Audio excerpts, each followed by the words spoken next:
Somewhere beneath Alexandria lies the grave of one of the most famous women in history. We know where Cleopatra ruled. We know where she died. Ancient writers even claim she was buried beside Mark Antony. But after more than 2,000 years, nobody has found her tomb. It may be buried beneath a modern city. It may lie underwater, or it may be hidden at a temple far beyond Alexandria, in a place archaeologists are still searching today. So why has nobody found the tomb of Egypt's last pharaoh? To solve the mystery, we have to begin with a city that has almost completely disappeared. Cleopatra did not rule from the pyramids of Giza. Her capital was Alexandria, a wealthy Greek-speaking metropolis on Egypt's Mediterranean coast. It was one of the greatest cities of the ancient world. Its harbor was guarded by the Pharos lighthouse. Its royal district contained palaces, gardens, temples and ceremonial halls. And somewhere within that district, Cleopatra prepared for death while an enemy closed in around her.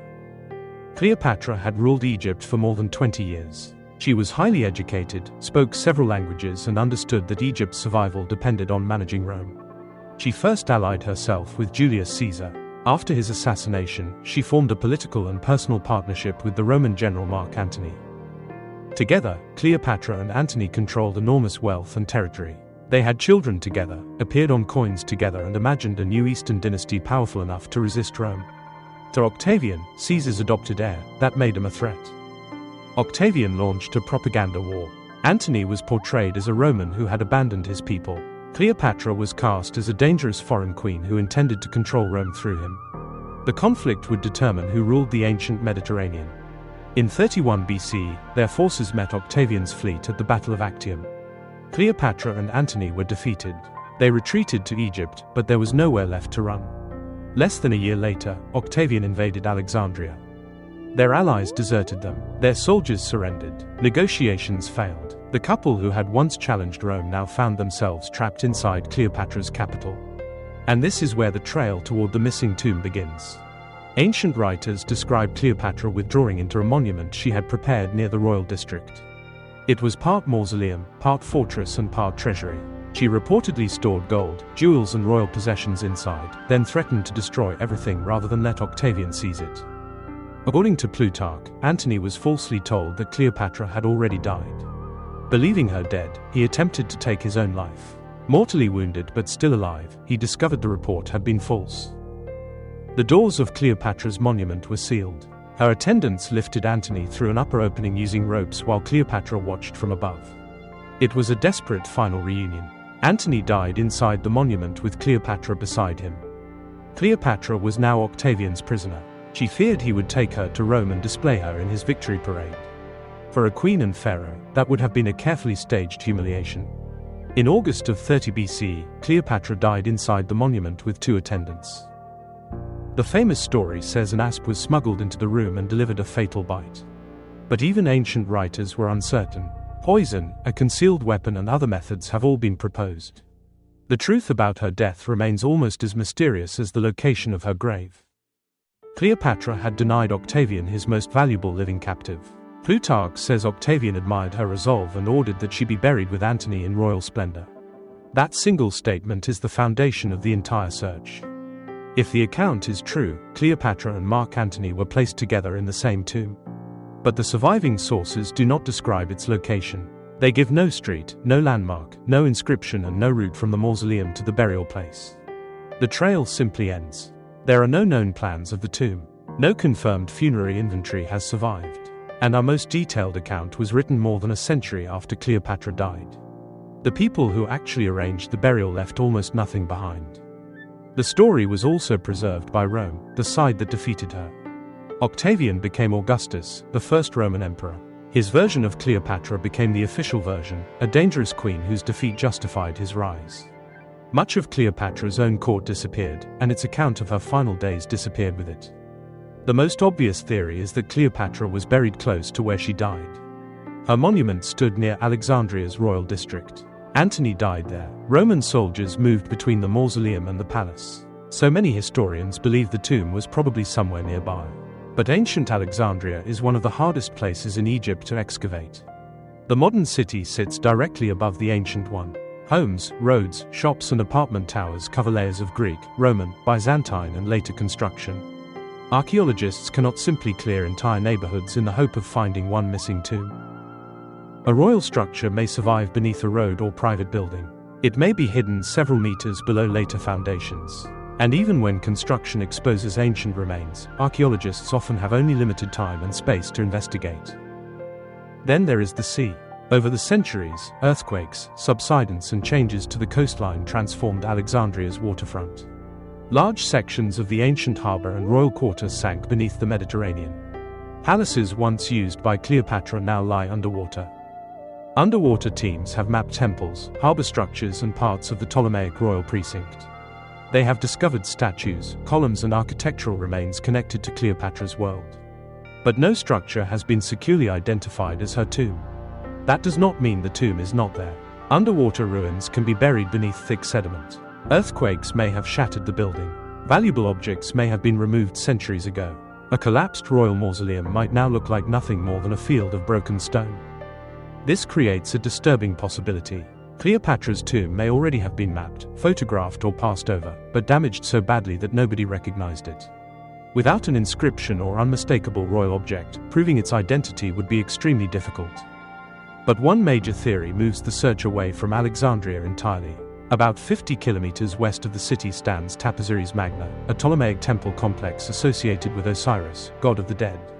For years, archaeologist Kathleen Martinez has argued that Cleopatra may have been buried there. Her theory is based partly on religion. Cleopatra closely identified herself with Isis. Mark Antony could be associated with Osiris, the divine husband whose body Isis recovers and protects.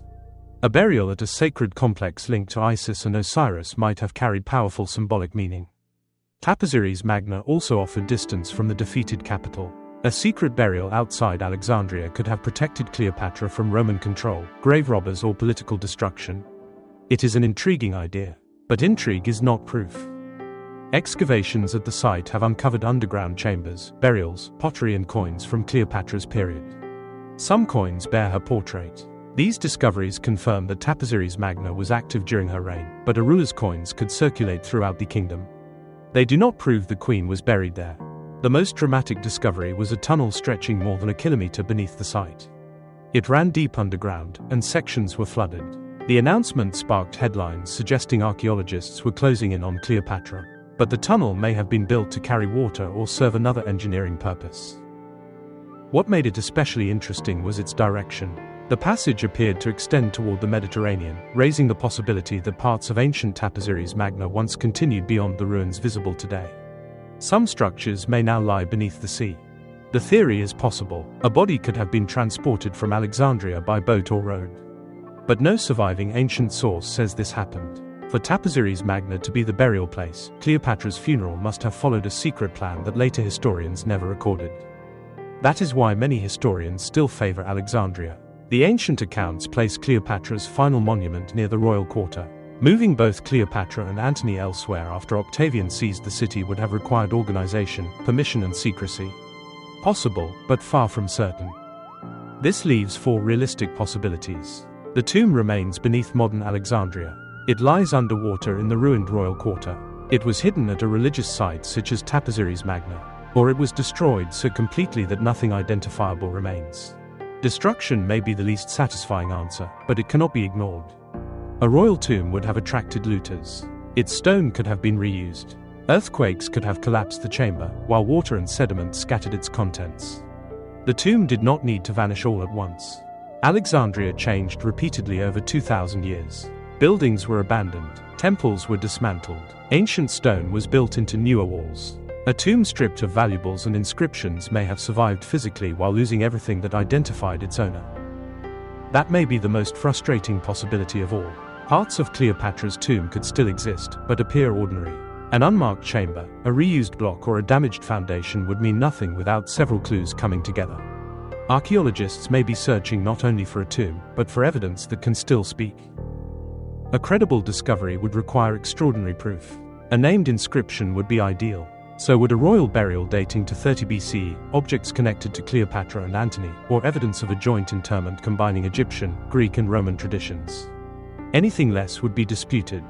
Even finding two bodies would not immediately solve the mystery. Ancient remains may be damaged.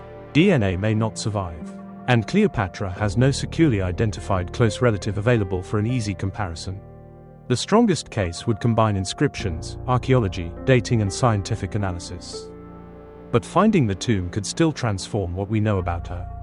It might reveal how Cleopatra wanted to be remembered at death, as a Greek queen, an Egyptian pharaoh, the goddess Isis, or all three at once. It could also reveal how much control Octavian exercised over her funeral. Was she buried as a defeated enemy of Rome, or honored as Egypt's legitimate ruler? Was Antony treated as a Roman general or as the partner of a divine queen? The tomb could preserve Cleopatra's final political message. For now, the search continues in two different landscapes. Beneath Alexandria's streets and harbor, archaeologists investigate the city described by ancient writers. West at Taposiris Magna, excavators continue exploring temples, tunnels and the coastline. Neither search has produced the queen. Cleopatra's tomb may be hidden beneath a building passed by thousands of people every day. It may lie in dark water, buried beneath centuries of sediment. Or it may be behind a wall that archaeologists have not yet recognized as an entrance. Cleopatra spent her life controlling how others saw her. Rome turned her into a warning. Later generations turned her into a legend. Yet the one place that could reveal how she saw herself has remained hidden longer than the empire that defeated her. Perhaps her tomb was destroyed centuries ago. But perhaps its disappearance was her final victory, a burial protected from Rome, grave robbers and the millions who would later search for her. A woman known across the world, resting somewhere nobody can name. And until evidence emerges from beneath Alexandria, beneath the Mediterranean, or beneath the temples west of the city, the question remains. Why has nobody found the tomb of Egypt's last pharaoh? This is the long game, where we follow the mysteries history refused to finish. Subscribe for more investigations into lost worlds, vanished rulers and discoveries still waiting beneath the surface.